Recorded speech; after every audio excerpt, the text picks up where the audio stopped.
Tervetuloa kanavalle ja tervetuloa tämän videon pariin.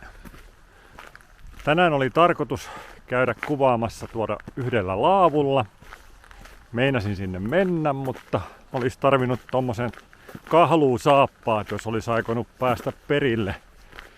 Niin nyt mä tulinkin sitten takaisin tähän Lappeenrannan satamaan ja satama-alueelle ja nyt on tarkoituksena kävellä tää Kaupunginlahden reunusta tätä rantaraittia pitkin ja vähän kuvailla mitä tässä näkyy.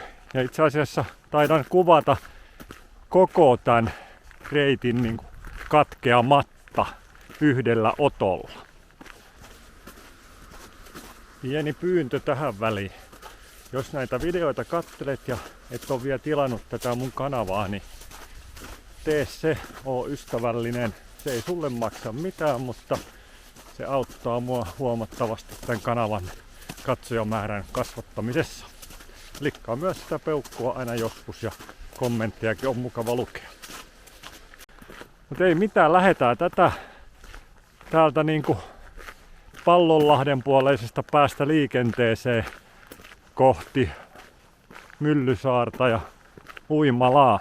Matkallehan sattuu Lappeenrannan satamatori kojuineen ja siihen sattuu maalaisten laituria ja puistoa ja kylpylää ja vierasvenesatamaa ja niin poispäin.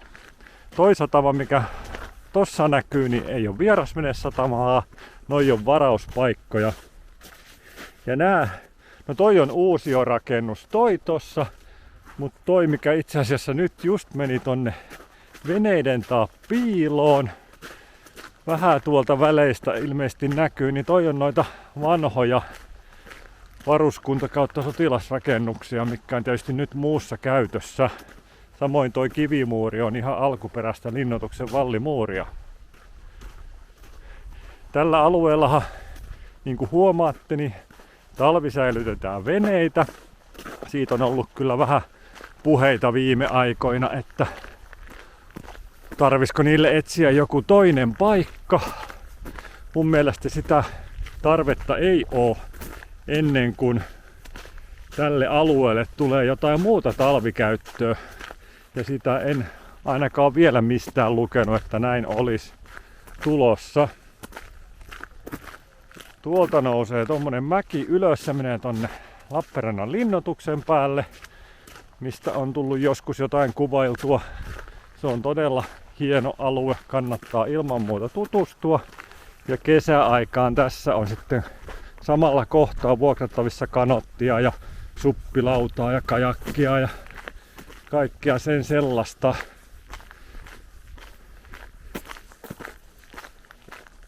Ja tuolla näkyy valtava hiekkakasa.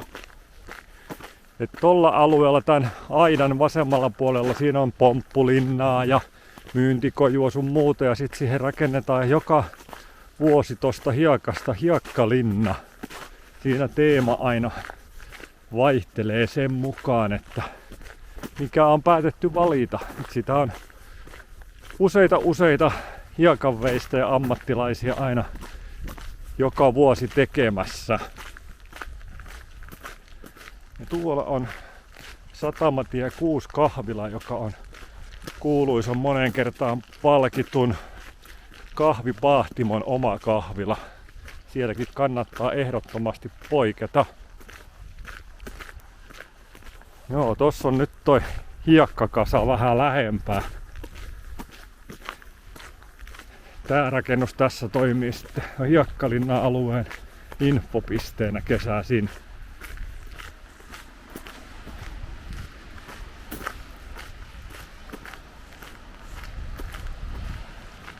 No, tää Lappeenrantahan ja varsinkin tää Kaupunginlahden alue ja satama-alue on totta kai luonnollisestikin enemmän täysin kesäpainotteista. Ja kesällä täällä on vaikka minkälaista toimintaa. Käytännössä joka viikonloppu on jotain tapahtumaa.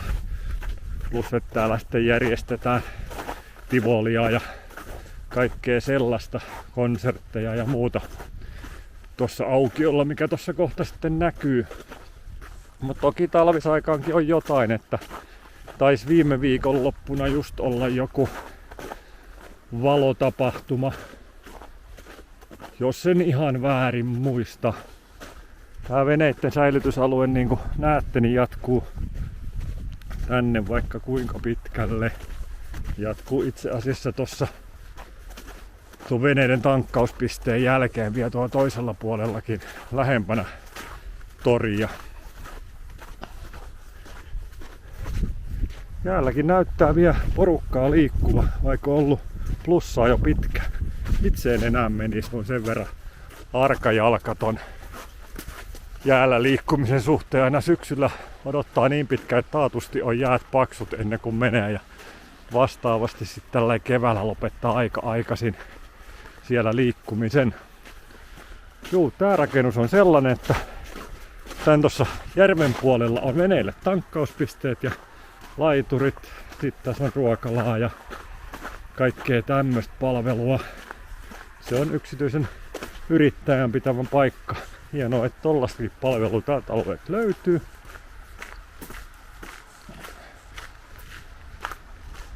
Ja niin kuin sanoin, niin veneiden talvisäilytysalue jatkuu sitten tällä puolella tankkausmestaa.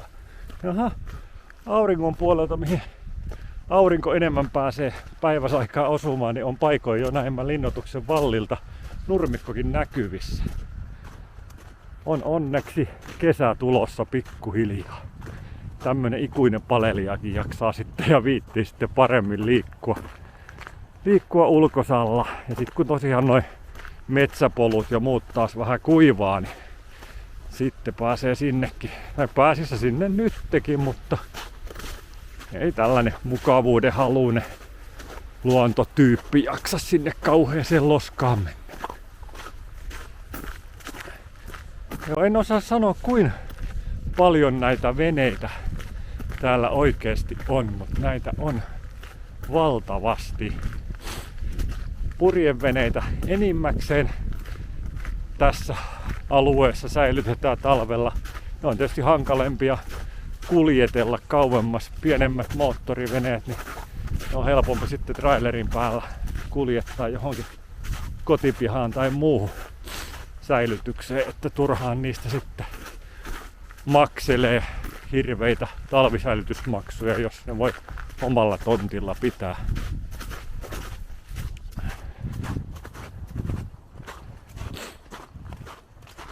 Tuossa vähän vasemmalle ennen rantaa toi tumma väylä, niin se on tommonen puupintainen kulkureitti kävelijöille ja siinä on noin veneiden kiinnityspisteet, että siinä on kesällä veneitä paljon sitten kiinni.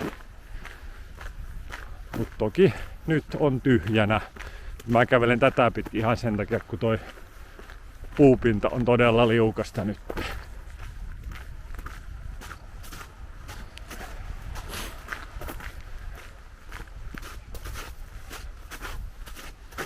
Tuo linnoituksen päällä, mikä nyt näkyy, niin siellähän on museoita ja ravintolatoimintaa ja kesäteatteria ja kahviloita. Ja just itse asiassa eilen taisin lehdestä lukea, että jääkiekkojoukkue Saipa rupeaa siellä pitää nyt makasiinissa kesäkahvilaa. Ja oliko peräti latotansseja tai jotakin tällaisia. Voi olla, että on väärässä. Mut joo, tuollakin näyttää olevan vallilla nurmikko ihan näkyvissä. Kyllä se kesä tulee selkeästi.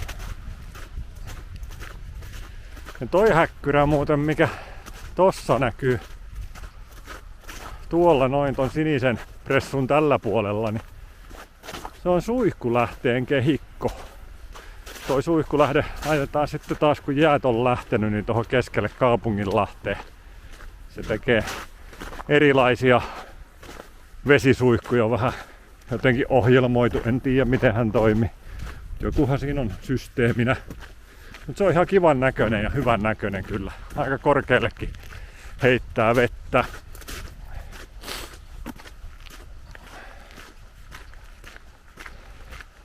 Nyt ruvetaan tulee alueelle, missä on nämä kesäisin risteilyjä tekevät alukset.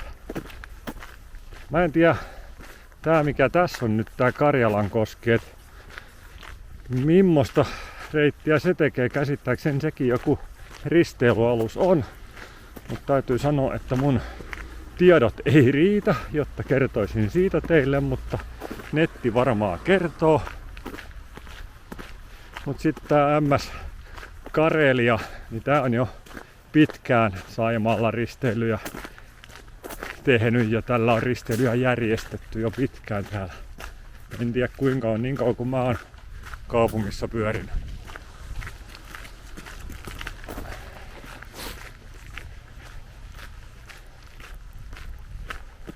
Sitten tossa on ravintola kautta tullirakennus.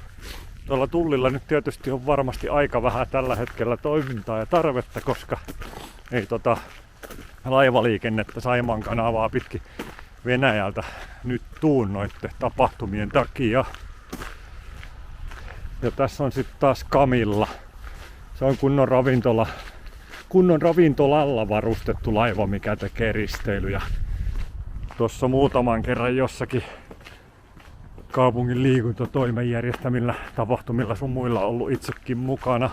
Ja taittu siinä jotkut muutkin juhlat joskus olla, missä on ollut messissä matkassa.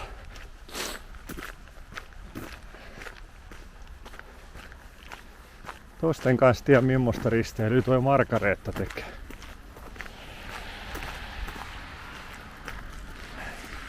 Sitten tossa on mielenkiintoinen pömpeli tuo monikulmainen rakennus tossa. Noi pylväät mitkä siinä on, niin ne on jostakin, ettei ollut peräti 1800-luvun puolelta, mutta todella vanhat. Ne on tässä samoilla paikoilla aikanaan olleesta rakennuksesta otettu silloin kun se on purettu ja uusi on käytetty tuohon. Ne on vanhat. Kuulemma ollut ihan postimyyntiluettelosta tilattavista tai jostakin tämmöisestä aikanaan noita kyseisiä pylväitä silloin muinoin. Nyt tuossa vasemmalla näkyy Lappeenrannan sataman ravintolalaivat. Eli noi on niinku perinteisiä juottoloita. Toki molemmista saa myös ruokaa. Ja tuolla noin keltaiset on sitten kesäisin, niissä on jäätelökojua ja vetykojua ja pohvelikojua ja kaikki. Täällä on teekkareilla joku tapahtuma varmaan menossa. Näyttää siltä. Ja sit siinä on jotain leijamyyntipistettä. Mutta niin kuin huomaatte, niin kyllä täällä tähänkin aikaan vuodessa tapahtumaa on, vaikka tuossa aikaisemmin sanoin, että on enemmän kesällä ja enemmän kesäisin niitä tapahtumia. Mutta kyllähän täällä tätä nyttenkin on. Taitaa kohta teekkarit kajauttaa laulut. Aloitti jo.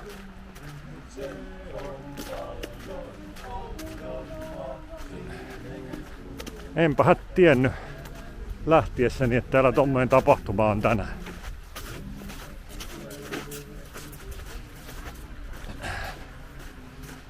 Jaha, lähdetään sitten pikkusen matkaa tästä ihan reitiltä syrjään. Näytetään teille toi patsas tosta, niin näin lähellä kun käydään kerta, niin käydään myös sit siinä. Tonnehan me sitten varsinaisesti kävelyä jatketaan tätä kaupunginlahtea pitkin, mutta käydään kurkkaas tuo patsas tosta välissä. Jaha, sille on joku laittanut jonkun metallihatun. Se ei kuulu itse patsaaseen, tuo kiiltävä osa tuo päällä.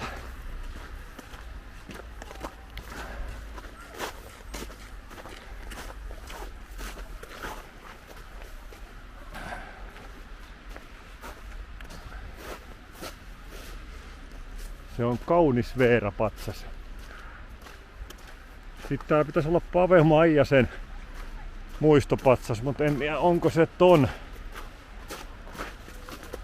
puulaatikon sisässä tällä hetkellä, että onko se sitten esillä vaan noin kesäaikaan. Saattaa olla, että on näin. Mutta tää on nyt se puisto, mistä mainitsin alussa, että osuu tähän matkan varrelle. Ja täällä on tällainen norppa kautta käsi taideteos. Toi ei oo ollut tossa, kun toivottavasti valehtelen, niin pari vuotta.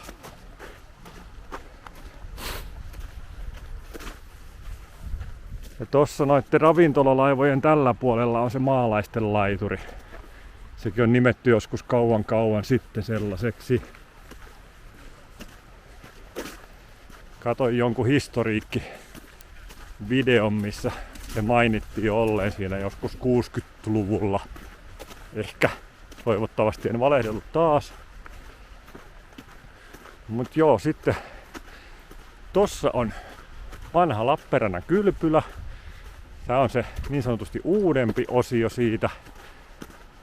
Nyt siinä on, tai tää on itse asiassa kasino, ei kylpylä.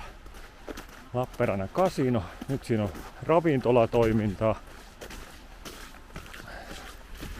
Ja sitten tuossa toisella puolella on järven päälle tehty tommonen kasinoterassi. Ne ei oo samaa, vaikka nimet liittyy läheisesti toisiinsa. Tai viittaa toisiinsa. Mut sitten toi takempi rakennus, tossa mikä näkyy nytte, toi on se vanha Lappeenrannan kylpylä ja siellä on nyt uudelleen otettu käyttöön semmonen joku parantavaksi lähteeksi tarkoitettu, mikä on siis ihan aito lähde. Ja se on nimettykin nyt hotellilähteeksi jotenkin tuo paikka. Ja tuo taaempana näkyy sitten uudempi osa sitä samaa kylpyläsysteemiä. Näyttää olevan sekin nyt tätä hotellilähdettä. Siinäkin taisi muistaakseni pitäjä vaihtua ihan tuossa viime vuoden puolella. Toiminta taitaa olla jo avattu uudelleen, en ole ihan varma siitäkään. Mutta tää on nyt sitten Vierasvenesataman aluetta tää. Tonne pitkiin laitureihin asti. Ne on sitten taas jo vuokrapaikkoja, kaupungilta vuokrattavia venepaikkoja. Taisi olla niin, ettei viime kesänä ollut yhtään vapaana olevaa paikkaa. Niin kuin muutenkin noi Lappeenrannan kaupungin venepaikat oli sitten soutuveneelle tai sitten isommalle veneelle, eli rantapaikka tai laituripaikka, niin ei tainnut olla kuin jossakin ihan tuolla syrjällä jokuisia soutuvenepaikkoja vapaana. Muuten on kaikki varattu. Tästä pieninä toiveina kaupungille, että esimerkiksi tonne Pikisaareen, missä itse asun, niin voisi yrittää lisätä niitä soutuvenepaikkoja, kun siinä samalla rannalla, missä niitä nyt on, niin siinä olisi kyllä hyvin vielä tilaa useammalle 10 venepaikalle. Itsekin olisin siitä viime kesänä soutuveneelle paikan ottanut, jos siinä vaan vapaata olisi ollut.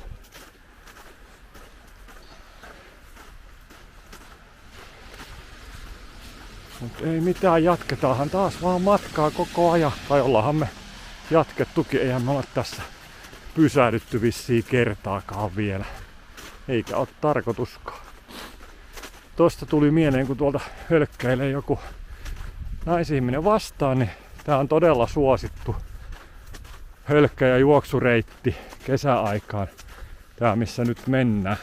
Mikä on tietysti ihan ymmärrettävää, onhan se tässä järvenrannalla mukavampi juosta kuin tuolla keskellä kaupunkia. Noi betoniraput, mitkä tosta menee ylös, niin ne on kans todella vanhat. Jostakin senkin luin, että milloin ne on tehty, mutta en sitäkään enää tietysti muista. Alkaa vanhalla miehellä toi pää olee sen verran hatara. Tai no, keski-ikäisellä miehellä. Toi on sitten vanha Lappeenrannan oluttehtaan rakennus. Nyt siinä on pääasiassa asuntoja. Ja sitten siinä muistaakseni jossakin kohtaa tässä on kuntosaliikin ainakin ollut. Oliko se tässä? Taisi se tässä olla se kuntosali. Mutta asuntokäytössä se taitaa pääasiallisesti olla. Siinä muistaakseni muun muassa sijaitsee Lappeenrannan suurin yksiö, mikä oli yli 100 neliöä kooltaan. Joo, kyllä se kuntosali siinä oli, se on näin tuolla noin.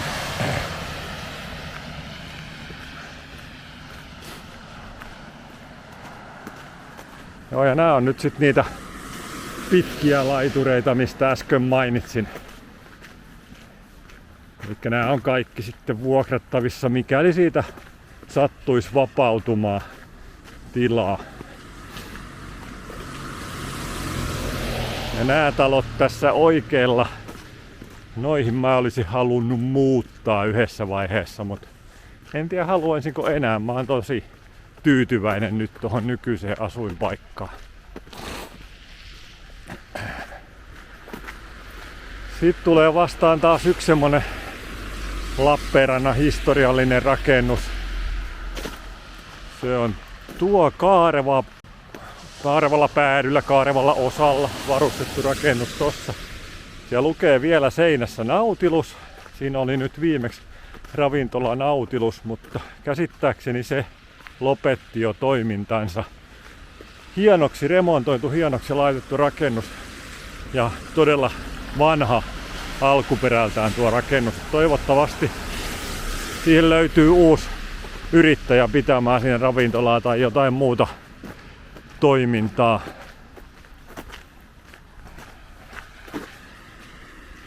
Tonne vasemmalle lähtee tollanen kapea tienpätkä. Se menee Halkosaareen. Siellä päässä on semmonen paviljonki kanssa ja siellä aina kesäsi ihmiset ottaa aurinkoa ja näin poispäin. Mutta ei kävellä me nyt sinne, kun jatketaan me kohti Myllysaaren uimalaa. Vaikka tokkopa siellä kukaan, jos ei avantouimareita, niin on uimassa tällä hetkellä. Pari pilkkiä näyttää oleva.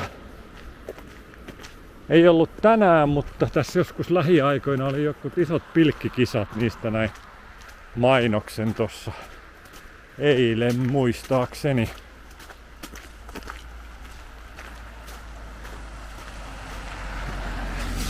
Tuolta jo vähän näkyy jään yli toi Lappeenrannan maauimala.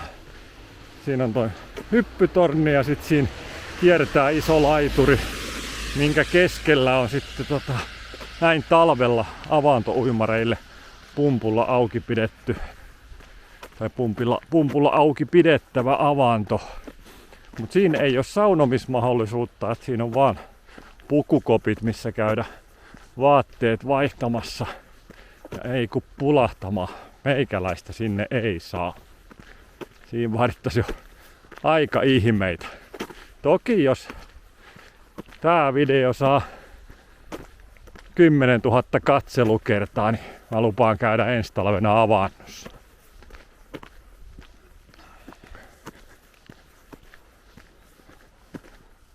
Joo, tuolta me äsken käveltiin. Tuolla näkyy se veneiden tankkauspaikka suoraan vastapäätä ja noita purjeveneitä säilytyksessä.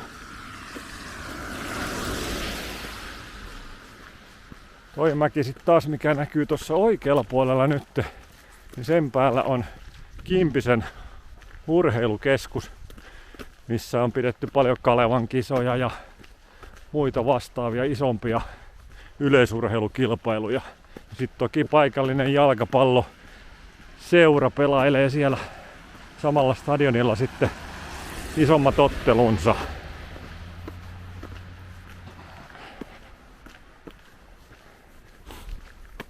Kyllä tuolla vaan jonkin verran näyttää ihmisiä jäällä kulkeva. Luulisin, että siinä olisi jo vettä ja loskaa sen verran jään päällä, että ei olisi kovin mukava ja ainakin itteen pelottaisi, että olisi paikoin jo heikkoakin. Vaikka kyllä tossa eilen joku, taisi olla ihan televisiossa, missä oli jotakin, että oli käyty mittaamassa, niin oli jää vielä todella paksua koekairauksissa. Mut joo, ei mä luotta silti. Pysytään me näiden videoiden parissa niin sanotusti heikkojen jäiden aikaan ihan täällä maankamaran puolella. Tai sitten kun jäät on lähtenyt, niin sit voidaan taas mennä veneeseen ja suppilautaan. No nyt se varmaan näkyy toi maauimala tuolta vähän paremmin. Siinä yläpuolella nyt se on tietysti täysin lumenpeitossa toi rinne, mutta se on semmonen nurmikkoinen rinne, mikä on suoraan aurinkoon päin, että se on todellinen auringonottajan paratiisikohta. Mutta jos siihen paistaa aurinko, niin siinä on todella lämmin. Sitten kun on kuuma päivä. Ja tuolla näkyy Lappeenrannan tommonen liukumäki. Siinä lasketaan sellaisella kelkalla, mikä sitten liukuu veden pinnalla tosta liukumäen jälkeen. Ja on tietysti uppoamatonta materiaalia, se kelkka ei vaivu tonne Saimaan pohjaan. Mut siinä on aina, muistaakseni siinä on ihan valvoja aina paikalla silloin kun se on auki. Ettei satu mitään kohelluksia sitten niin paljon ainakaan. No niin. Tossa sitten edessä näkyy nyt toi Uimalan kesäkioski. Se on auki kesäaikaan aina, jos ei sada vettä. Vähintään saattaa toki olla vesisateellakin. Ja nyt ei tietysti siltä näytä, mutta suoraan kuvassa olisi nyt hiekkaranta. Mutta se on toki nyt valkoisen tavaran peitossa. Ja sitten kun jatketaan tätä vielä hiukan matkaa eteenpäin, niin noiden isojen puiden takana tossa. Siinä on semmonen iso nurmikko aukee, missä pidetään kesäisin kaiken maailman ryhmäjumppia. Ja toki siinä on auringonottajaa ja ihmiset pelaa mölkkyä ja muita vastaavia kesäpelejä. Sitten siinä. Ja siellä on myös semmonen, voisiko se nyt sanoa esiintymislavaa, mutta ainakin sellainen lava, missä nämä jumppaohjaajat ja muut sitten käskyjä jakelee niin sanotusti. Ja siinä on tommonen naisten mallin polkupyörä, kun puuttuu satula. Vitsi.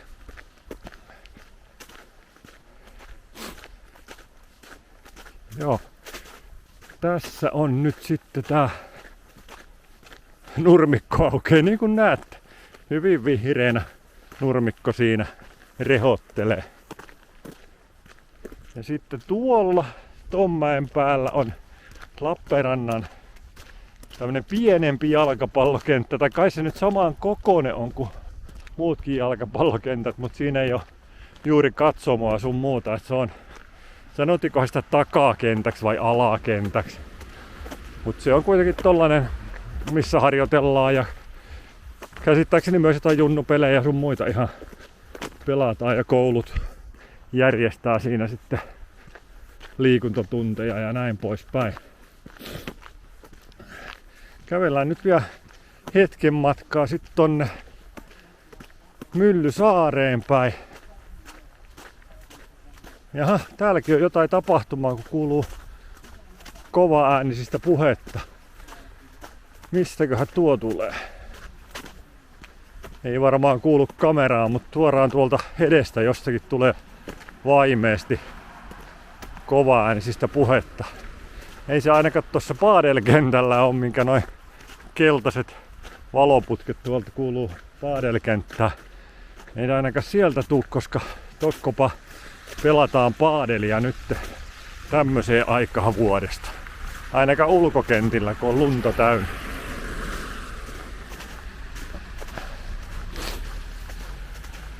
No, mutta ei mennä nyt sen pitemmälle siihen suuntaan, vaan lähdetään sitten tonne Myllysaareen päin.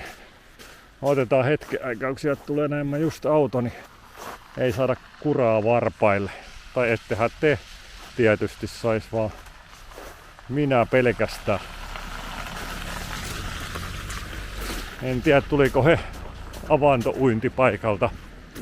Ja kun äsken sanoin, että siinä ei ole saunaa, mutta tuolla peremmällä tässä samassa Myllysaaressa, niin sieltä löytyy sitten semmonen maksullinen saunalla varustettu avantouintipaikka, missä on käsittääkseni sitten määrätyt kelloajat ja vuorot, milloin sinne pääsee miehet ja milloin naiset. Ja en tiedä, onko sitten saunameininkiä.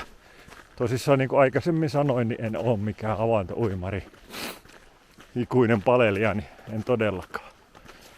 Täältä löytyy sitten lasten leikkipaikkaa. Paristakin eri kohdasta ainakin täältä Uimalan ympäristöstä. Siinä oli äsken ensimmäinen. Tossa muuten kun puhuin siitä korokkeesta tai esiintymislavasta, niin yksen kulma on näin lumen alta tullut näkyviin. Harmaa laudotus tossa vähän pilkottaa. Tästä kun mennään vielä hetken matkaan, niin tässä oikealla rupeaa näkyy nyt. Siinä on rantapallolentokenttiä. Eiku rantalentopallokenttiä, niin päin tietysti. Näitä on käsittääkseni tässä 5 kappaletta. Ainakin tossa yhdessä tolpassa lukee numero 5, niin juu, kyllä se on kun laskeekin, niin niitä 5 kappaletta löytyy.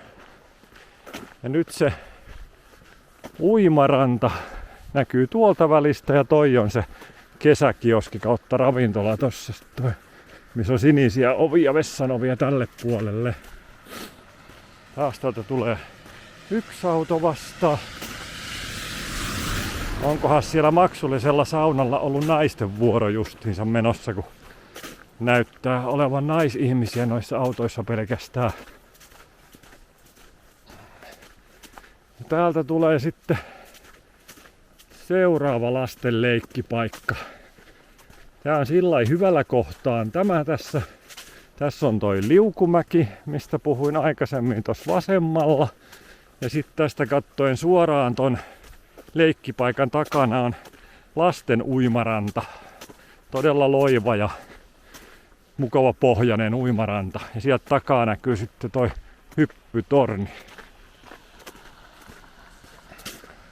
Tossa metsäkaistaleessa näyttää vielä itse asiassa olevan joitakin rakenteita jäljelläkin. Niin tossa kaistaleessa oli ennen tämmönen kiipeilypuisto.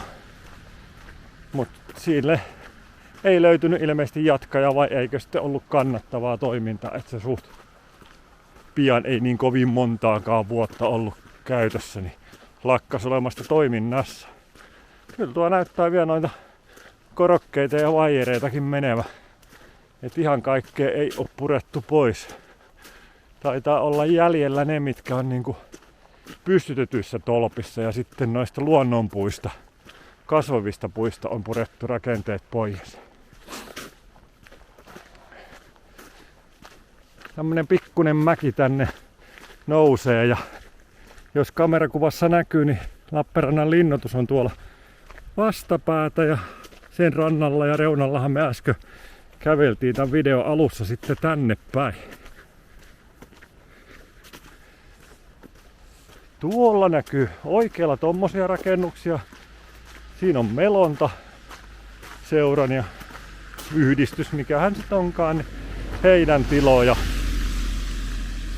Siinä aina kun itekin käy suppailemassa, niin tosta aina lähtee porukkaa kanooteilla, ja sit siinä on myös kirkkovene. Tuolla sitä näkee paljon soutelemassa tossa Kaupunginlahdella ja muualla aina kesäaikaa.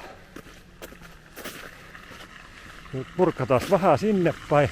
Tässä me kohta käännytään ympärikin, niin sitten ruvetaan olemaan videon loppupuolella. Mut joo, näillä on tässä tosissaan. Mä en tiedä saako tästäkin vuokrattua kanoottia, mutta ainakin tästä pääsee hommaamaan ja ostamaan opastuksia, ja vissiin järjestävät jotakin yhteismelontasysteemeitä sun muita. En ole niin paljon tutustunut heidän toimintaan. Kyllä pitää ehdottomasti, kun melontahomma kiinnostaisi kyllä. Olisi mukava saada joskus mökillekin oma kajakki tai kanootti. Mut joo, toi on se maksullinen varaussauna, ja siitä pääsee ihan saunan kautta tonne Saimaaseen. Näytti avanto oleva auki ja joku siellä pulikoimassa juuri parasta aikaa. Ja nyt tullaan tähän tämmöiselle mäelle. Tää on sen yläreuna, mistä puhuin, että on se hyvä auringonotto nurmikko suoraan eteläaurinkoon. Nyt seisotaan sillä mäen nyppylällä, ja tässä rinteessä sitten nurmikolla porukka ottaa aurinkoa. Tossa on toi aita, niin se on sen takia, kun siitä on pudotus tonne betonille, ja siellä näkyy, että pumppu pitää tosi isosti auki avantoa, mihin pääsee sitten uimaan. pukukopit on tossa niinku tän kaiteen alapuolella, että tossa on sisätiloja ihan jonkin verran. Mut tältä näyttää Lappeenrannan maa-uimalan, Myllysaaren uimalan päältä, kun katselee kohti Kaupunginlahtea. Itse Kaupunginlahti ei kauhean hyvin tähän näy, kun siinä on toi Halkosaari ja Halkosaareen menevä tienpätkä edessä, mutta tuolla se kuitenkin on. Ja tuolla on sitten linnoitus ja toi veneiden talvisäilytyspaikka. Ja tällä kun itse osaan ihan oikein katsoa, niin näen myöskin sen talon kulman, missä tuolla asustelen. Mut joo, tää oli tällainen video. Tällä kertaa varmasti vähän erilainen ja näin poispäin, mutta hienoa, jos jaksoit katsoa tämänkin loppuun asti. Ja jos et ole vielä pistänyt kanavaa tilaukseen, niin teepä sekin. Se ei sulle maksa mitään, mutta siitä on iso apu mulle. Ei mitään, nähdään seuraavan videon parissa. Se on moro!